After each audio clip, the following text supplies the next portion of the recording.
일단 그것부터 정리를 하면 그거는 큰 상관 없습니다. 발음 정확하게 하고 싶다라고 하면 수술 끝나고도 연습을 하셔야 돼요.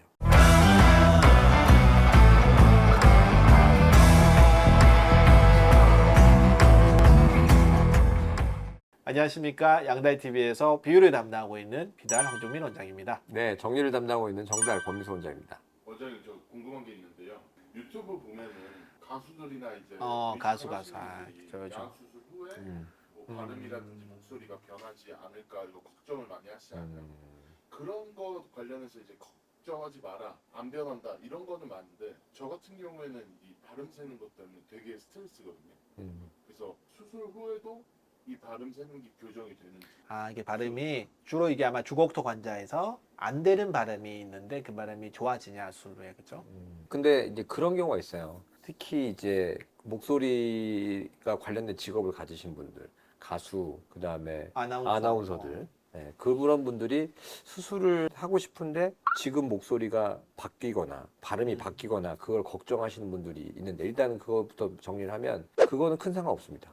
PD님 말씀하신 대로 안 되는 발음이 있는데 그게 양악 수술하면 좋아지냐? 좋아지는 것도 있고 그 다음에 변화하지 않는 것도 있어요. 무슨 말이냐면 특히 이제 치찰음이라고 해서 치아 치아 사이에 그 공기 흐르고 나오는 발음들, 스, 츠 이런 발음들은 부정교합이 심하면 그 발음이 새는 듯한 느낌을 받으실 수가 있어요. 그래서 양악 수술에서 그런 부정교합이 좋아지면 그런 발음들은 좋아질 수 있죠. 그러니까 환경이 달라지니까. 하지만 그 외 발음들은 사실은 뭐 큰 변화가 없을 가능성이 높고, 그리고 양악 수술 후에도 구강 내 어떤 환경이 바뀐 거기 때문에 만약에 그게 자기가 발음을 정확하게 해야 되는 그런 일들을 하고 있거나 발음을 정확하게 하고 싶다라고 하면 수술 끝나고도 연습을 하셔야 돼요. 주로 이제 주곡토 관자에서 아마 얘기가 많이 되는데요. 수술을 통해서 이 주곡톡이 개선되게 되면 구조적인 문제는 없어지니까 그렇죠.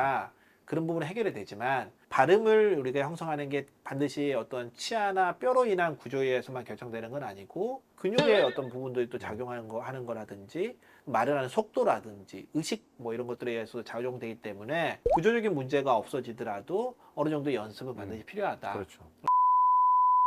네, 원장님 질문 하나 드릴게요. 턱이 들어가게 되면은 성량이 조금 줄어들거나 하지 않을까요? 턱이 들어가게 되면 기도 공간이 일시적으로 약간 줄어들긴 하지만 수술 끝나고 뭐 2달, 넉 달, 6개월 이렇게 지나면서 사실은 대부분의 그 수술 전 상태로 돌아온다고 돼 있어요. 그렇기 때문에 성량의 차이는 크게 없다고 봐야 됩니다. 다만 뭐 일정 기간 수술하고 나서 한 뭐 3개월, 6개월 정도까지는 그래도 여러 가지 뭐 소리를 내는 근육이라든지 이런 것들의 힘이 좀 부족할 수는 있을 것 그럴 수 같고요. 있죠. 또 꾸준히 이 수술 이후에 연습을 하고 한 6개월 정도 지나서 얘기한 것처럼 뭐 기도 공간이나 이런 것들이 어느 정도 회복되는, 또는 근육이 완전히 자리를 잡는 시기가 되면은 노래하는 데는 큰 지장이 없지 않을까. 실제로 뭐 제 환자들 중에서도 가수나 그 네네. 성악하시는 분들, 대학생들 계셨는데 지금은 수술 끝나고 뭐 6개월, 1년 지나서는 뭐 끝나고 큰 변화가 있었다. 그래서 뭐가 힘들다. 그런 분들은 아직까지는 안 계셨던 것 같아요. 뭐 우리가 아직까지는 이 부분에 대해서 완벽하게 이해를 하고 있다, 알고 있다 그러고 알기 힘들지만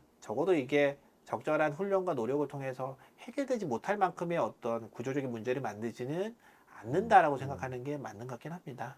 다만 이제 우리가 이런 목소리 관련해서는 어떤 게 있을 수 있냐면은 전신 마취할 때 저희가 코를 통해서 목을 통해서 삽관을 하게 되는데 이 관이 성대 주변을 지나가게 됩니다. 그렇기 보니까 굉장히 드문 현상이긴 하지만 성대에 이제 뭐 용종이 생기거나 그렇죠? 폴립 같은 물혹이 생기는 이런 경우들은 있을 수 있고요. 근데 이제 그거는 전신 마취 후에 생기는 증상이라서 양악 수술뿐만 아니고 모든 전신 다른 마취에 전신 마취 다, 수술에서도 성대 용종 같은 경우는 수술 후에 생길 수 있습니다. 근데 다행히 굉장히 쉽게 치료되는 거기 때문에 크게 걱정하실 필요 없습니다. 그래서 만약에 이게 이런 성대 용종 또는 성대 유가종이 생긴다 그러면 증상은 목소리가 잘 안 나오거나 쉰 목소리가 또는 나오는. 쉰 목소리가 나오거나 이런 증상들이 있다 그러면 수술한 병원에 이제 이랑도 상의를 좀 하시고, 필요하다 그러면 이비인후과 진료, 그렇죠. 우리가 내시경을 통해 상태를 관찰하고, 대개 치료는 약을 먹으면 조금 좋아지는 경우들이 대부분이지만 만약 이게 없어지지 않는다 그러면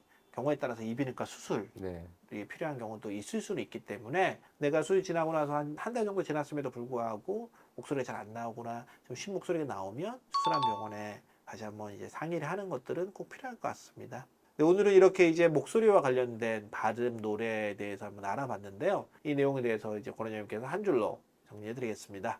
네, 오늘 내용은 이렇게 정리하도록 하겠습니다. 발음이나 발성이 중요한 직업을 가지신 분들도 양악수술 후에 큰 변화는 걱정하지 않으셔도 됩니다. 네, 오늘은 여기까지 하겠습니다. 지금까지 양다이TV의 황정민. 권민수였습니다. 네, 감사합니다.